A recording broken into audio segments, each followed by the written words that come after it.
Dozens of Boeing 737 MAX 9s are grounded this morning, not by the weather in the Northeast, but by a terrifying mid-air incident on the West Coast. An entire section of the fuselage came off an Alaska Airlines jet after it left Portland, Oregon. This was on Friday. Amazingly, no one was hurt in this incident. Hundreds of flights, however, have been canceled as a result, and it is raising some pretty obvious concerns about how the heck this could have happened.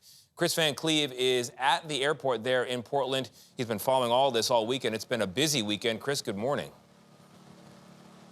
Good morning. The plane is back behind us. When this piece blew out, it did with so much force that it ripped open the fortified cockpit door 26 rows ahead of it.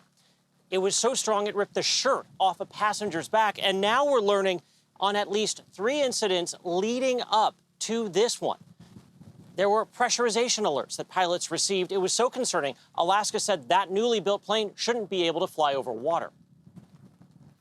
Our first look at the crippled Alaska Airlines 737 MAX 9. Investigators say damage like this mangled seat has been found in nearly every row.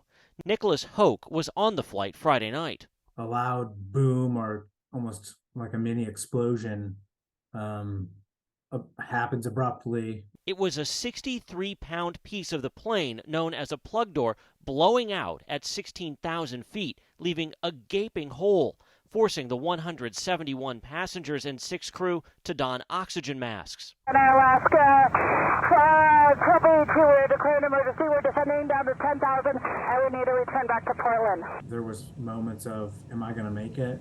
Texting my loved ones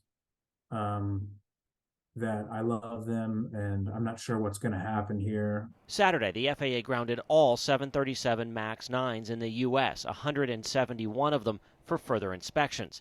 Boeing says it fully supports that decision, and safety is our top priority. In March 2019, the MAX was grounded for 619 days after 2 deadly crashes linked to a design flaw in the plane's flight control systems killed 346. The plane is still here at the Portland airport. It's been pulled over by a hangar where investigators have been working. You can see where that plug door is missing. The door was found late Sunday night. It's incredibly important. It's a part of a puzzle to piece back what occurred. NTSB Chair Jennifer Homendy. What happens if it had been at cruise altitude? At cruise altitude, we could have lost the aircraft.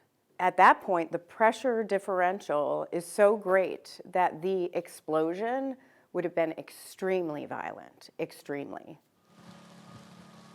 Just about a day before this incident, the plane was flagged for an additional maintenance review. Didn't happen before that door blew out. Tomorrow, Boeing is planning a company-wide safety briefing, Jerika. That was so scary, Kris. So glad everyone is alive.